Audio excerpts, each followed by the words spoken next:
আসসালামু আলাইকুম। চলছে পবিত্র মাহে রমজান মাস। আর এই পবিত্র মাহে রমজান মাসেই চলছে পৃথিবী জুড়ে বিভিন্ন অরাজকতা, যুদ্ধ বিগ্রহ, চারদিক থেকে শুধু মানুষ হত্যার খবর পাইতেছি। আর এই যুদ্ধকে কেন্দ্র করে অনেক জায়গায় আটকা পড়ে আছে আমাদের বাংলাদেশে অনেক প্রবাসী ভাই ও বোনেরা।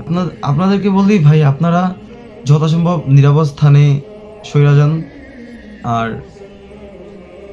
এত কিছু দেখার পরেও যে মুসলিম কান্ট্রিগুলা একটা মুখের শব্দ বার করতেছে না, তাদেরকে এর প্রতিদান ভোগ করতেই হইব। বর্তমান বিশ্বে সবচেয়ে গাদ্দার হচ্ছে সৌদি আরব। গতকালকে ইরান যে হামলাটা করলো, এই হামলার ফলে যে আয়াতুল্লাহ খামেনি মারা যায়, ওই হামলার পক্ষে আগেই সম্মতি দিয়ে দিয়েছিল সৌদি আরবের যুবরাজ, আপনারা স্ক্রিনে দেখতে পারতেছেন। এবং আজকের এই হামলায় নিহত হয়েছেন ইরানের সাবেক প্রেসিডেন্ট মাহমুদ আহমাদিনেজাদ। এই বর্বর ইসরায়েল এবং তাদের সাথে যারা সাপোর্ট দিতেছে, তারা কখনো টিকবে না। এত হতাশ হওয়ার কিছু নাই।